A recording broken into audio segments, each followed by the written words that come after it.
Majority cabinet members जो हैं वो प्राइवेट गाड़ियां इस्तेमाल कर रहे हैं। काबीना का तो बहुत छोटा हो जाए, 19 लोग हैं, मगर ये जो फ्यूल की आपने बात की, ये वाकई बहुत बड़ा खर्चा है हुकूमत का, इसको भी कम किया जाएगा। और इसके साथ साथ अगर आप देखें हमारा जो फ्यूल की इंपोर्ट है, सबसे ज्यादा फ्यूल जो है वो उसकी खपत हो रही है मोटरसाइकिल्स पे। अगर हम कामयाब हो गए इलेक्ट्रिक बाइक्स की तरफ इस मामले को ले जाने के लिए, फ्यूल की भी बचत होगी और इकोनॉमी में आप देखेंगे कि एक बिल्कुल मुस्बत रुझान आएगा। आर्ट फिल्म्स की प्रमोशन के लिए हम एक पॉलिसी वजह कर रहे हैं और बाकायदा सीड मनी रखेंगे अच्छे फिल्म मेकर्स के लिए। हुकूमत उनको मुकम्मल तौर पे माली मुआवनत देगी। एक इस मुल्क में ब्लैक इकोनॉमी है और हम सब जानते हैं, देखें बात सीधी करनी चाहिए, अनडॉक्यूमेंटेड इकोनॉमी को डॉक्यूमेंट करना जो है वो जरूरी है। लाहौर में निकल के देख लें, ऐसे इलाके हैं जहां पे अरबों रुपए का कारोबार होता है मगर कच्ची रसीदों पे होता है। अब उसका नुकसान किसको हो रहा है? आपको और मुझे हो रहा है। टैक्स हम अदा कर रहे हैं ना, मगर वो अरबों रुपए का कारोबार कई जगह पे होता है और उसका कोई डॉक्यूमेंटेशन नहीं। अनडॉक्यूमेंटेड या ब्लैक इकोनॉमी हमारा बहुत बड़ा मसला है। देखिए, मैं ये समझता हूं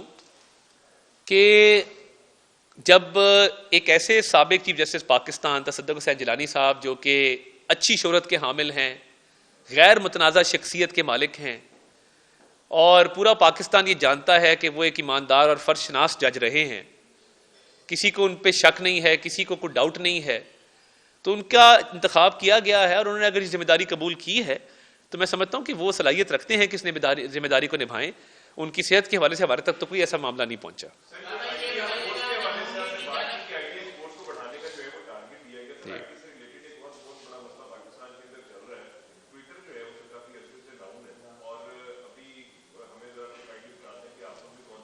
देखिए, एक तो आईटी एक्सपोर्ट्स की बात की, आईटी एक्सपोर्ट्स को बढ़ाने के हवाले से बात की और मेरी कोशिश है, हम मिनिस्ट्री ऑफ आईटी के साथ मिलकर कोशिश करेंगे कि ये तमाम प्लेटफॉर्म्स जो हैं, वो एक्स है, वो फेसबुक है, वो टिकटॉक है, वो इंस्टाग्राम है, इनके दफातर पाकिस्तान में खोले जाएं। कोऑर्डिनेशन भी आसान होती है, पाकिस्तान में जॉब्स भी क्रिएट होती हैं और मैं समझता हूँ इन मसाइल का हल मौजूद है। इंशाअल्लाह ताला ये तमाम मसाइल हल होंगे।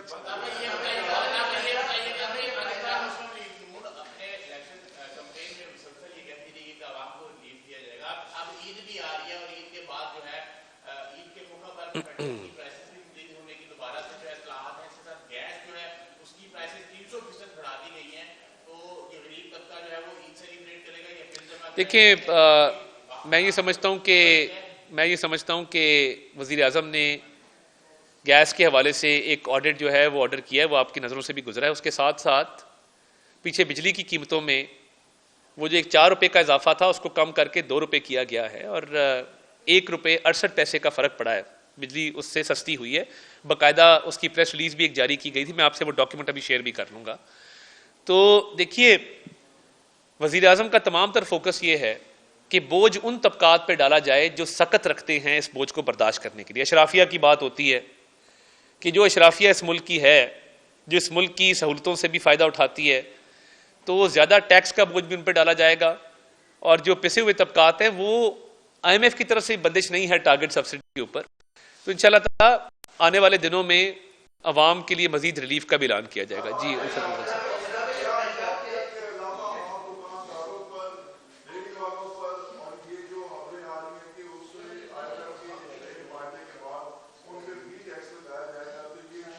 नहीं, देखें, एक इस मुल्क में ब्लैक इकोनॉमी है और हम सब जानते हैं, देखें बात सीधी करनी चाहिए, अनडॉक्यूमेंटेड इकोनॉमी को डॉक्यूमेंट करना जो है वो जरूरी है। लाहौर में निकल के देख लें, ऐसे इलाके हैं जहां पे अरबों रुपए का कारोबार होता है मगर कच्ची रसीदों पे होता है। अब उसका नुकसान किसको हो रहा है? आपको और मुझे हो रहा है। टैक्स हम अदा कर रहे हैं ना, मगर वो अरबों रुपए का कारोबार कई जगह पे होता है और उसका कोई डॉक्यूमेंटेशन नहीं। अनडॉक्यूमेंटेड या ब्लैक इकोनॉमी हमारा बहुत बड़ा मसला है। ये टैक्स ऐसे नहीं है कि बस किसी पे भी लग रहा है। टैक्स नेट में हमें लोगों को लाना होगा और टैक्स नेट में लोगों को इंकरेज करना होगा। जब पंजाब रेवेन्यू अथॉरिटी बनाई गई, रेस्टोरेंट्स और कैफेज जो है वो कच्ची रसीदें इशू करते थे, उसको इंसेंटिवाइज किया गया कि जो रिपोर्ट करेगा उसको कोई ना कोई नाम या कोई ना कोई इंसेंटिव दिया जाएगा। अब आप देखिए, पूरा सिस्टम उसका इलेक्ट्रॉनिक हो चुका है, रेस्टोरेंट्स कैफेज का। तो ये टाइम के साथ साथ टैक्स नेट में टैक्स कितना किसने देना है वो अशराफिया ने ज्यादा देना है, मगर टैक्स नेट के अंदर अगर 1% टैक्स देने वाला भी शामिल होगा, कम से कम उसकी शरह तो बढ़ाई जाए ना। इस वक्त जो परसेंटेज है टैक्स पेयर्स की आप देखें तो आपको हंसी आएगी कि कितनी लो परसेंटेज है टैक्स पेयर्स की। तो टैक्स नेट को बढ़ाना मकसूद है, गरीब आदमी पर टैक्स का बोझ डालना मकसूद नहीं है।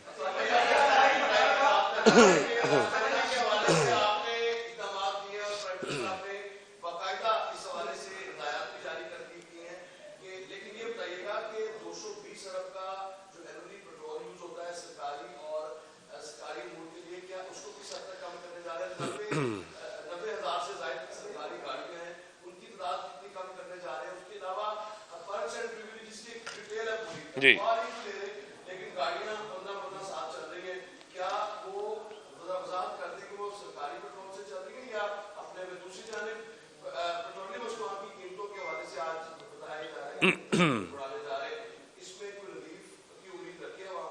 देखिए, मेजॉरिटी कैबिनेट मेंबर्स जो हैं वो प्राइवेट गाड़ियां इस्तेमाल कर रहे हैं। मैं आपको मिसाल दे सकता हूं, अलीम खान साहब प्राइवेट गाड़ी इस्तेमाल करते हैं, सालेक हुसैन साहब प्राइवेट गाड़ी इस्तेमाल करते हैं, बेशतर वज़रा जो हैं, राना तनवीर साहब प्राइवेट गाड़ी इस्तेमाल करते हैं।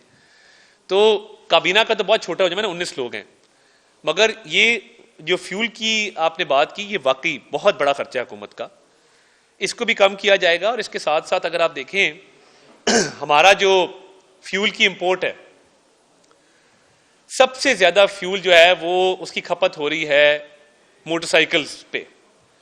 अगर हम कामयाब हो गए इलेक्ट्रिक बाइक्स की तरफ इस मामले को ले जाने के लिए, फ्यूल की भी बचत होगी और इकोनॉमी में आप देखेंगे कि एक बिल्कुल मुस्बत रुझान आएगा। तो एक ये पॉलिसी भी ज़ेरे गौर है, इसकी तफसीलात टाइम के साथ आ जाएंगी, मगर इलेक्ट्रिक बाइक्स की तरफ भी जाने के लिए हुकूमत कोशिश कर रही है कि इस पर कोई पॉलिसी बनाई जाए और इलेक्ट्रिक बाइक्स को मुतारिफ किया जाए। और इसके साथ साथ हुकूमती अखराजात की जो रिपोर्ट आएगी उसमें फ्यूल एक बहुत बड़ा कॉम्पोनेंट है।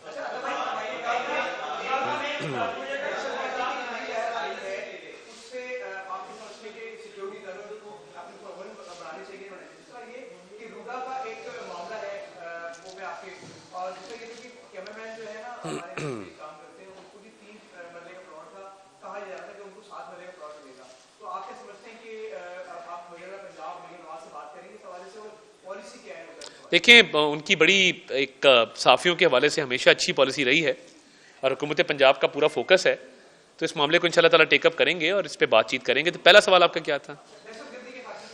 देखिए, उस पर बहुत एफर्ट जारी है और कल वज़ीर आज़म ने कहा कि तफसीलात अभी बताई नहीं जा सकती, मगर वो चीनी जो वाक़या था बिशाम वाला, उसमें भी पेशरफ्त हुई है और वो अवाम के सामने उसके भी डिटेल जो हैं वो लाई जाएंगी।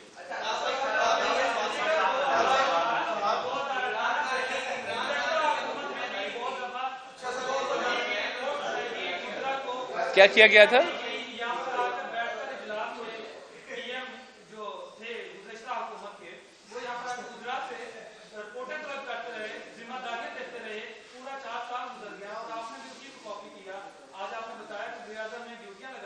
काश काश काश काश उस वजीर आज़म ने हमें कॉपी किया होता और एक मोटरवे बना जाता, एक बड़ा अस्पताल बना जाता। मैं उस दिन वलीद इकबाल साहब के साथ अलहमरा मौजूद था, तो एक नौजवान ने इलेक्शन से पहले की बात है, उसने खड़े होकर कहा, उसने कहा मुझे 5 यूनिवर्सिटियां और 5 अस्पताल बना दें जो बानी चेयरमैन पीटीआई के दौर में बनी हो। वलीद साहब वहां से जाने पर मजबूर हुए। कॉपी उसको नहीं किया जाता जिसने कुछ ना किया हो, कॉपी उसको किया जाता जिसने कुछ किया हो इस मुल्क के अंदर। लास्ट क्वेश्चन जी।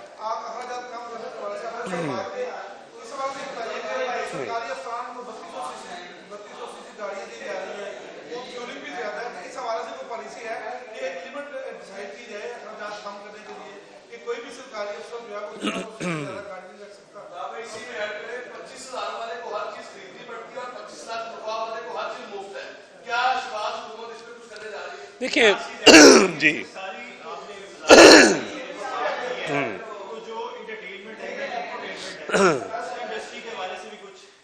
ये बड़ा अहम सवाल है। मैं इसमें 2 बातें करना चाहता हूँ, ये मेरी मिनिस्ट्री से रिलेट करता है। एक तो देखिए, आर्ट फिल्म्स की प्रमोशन के लिए हम एक पॉलिसी वज़ा कर रहे हैं और बाकायदा सीड मनी रखेंगे अच्छे फिल्म मेकर्स के लिए। हुकूमत उनको मुकम्मल तौर पे माली मुआवनत देगी। एक कंपटीशन कराएंगे जो फर्स्ट सेकंड थर्ड उसमें आएंगे, क्योंकि लोकल लेवल पे अच्छी फिल्म्स का बनना ज़रूरी है। एंटरटेनमेंट है नहीं, एंटरटेनमेंट ख़त्म हो चुकी है, थिएटर का रिवाइवल है। अच्छे प्लेस, सोशल इश्यूज़ के ऊपर प्लेस बनने की ज़रूरत है। अभी एक कराची में फिल्म फेस्टिवल होने जा रहा है अगले चंद दिनों के अंदर, उसमें भी हुकूमत उसको स्पॉन्सर कर रही है, उसमें हम शिरकत भी करेंगे। और एक सॉफ्ट इमेज के लिए देखें ये बहुत ज़रूरी है। और मैं ये चाहूँगा कि ना सिर्फ फिल्म्स के हवाले से, थिएटर के हवाले से, बल्कि जो इंफरटेनमेंट है उस हवाले से भी चीज़ों को आगे फ़रोग दिया जाए। और टीवी चैनल्स के साथ मिलके जिनके ऑलरेडी चल रहे हैं प्रोग्राम्स, उनको मज़ीद बेहतर कैसे किया जा सकता है, उसमें जो हुकूमत मुआवनत कर सकती है वो हम करेंगे।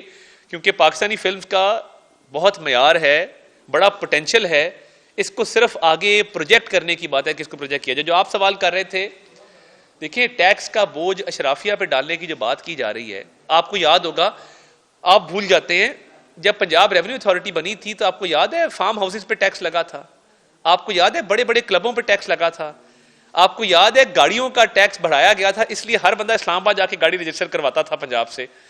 तो बात यह है कि ये माजी में हुआ है, फार्म हाउसेस पे टैक्स, जो एक्सक्लूसिव क्लब्स हैं जहां पे सिर्फ अशराफिया और उमरा जाते हैं उस पे टैक्स, बड़ी गाड़ियों पे टैक्स। और बड़ी गाड़ियों पे इतना टैक्स लग गया था कि लोगों ने उस पर खासा बुरा मनाया था और उसके खिलाफ खासी बातें शुरू हो गई थी।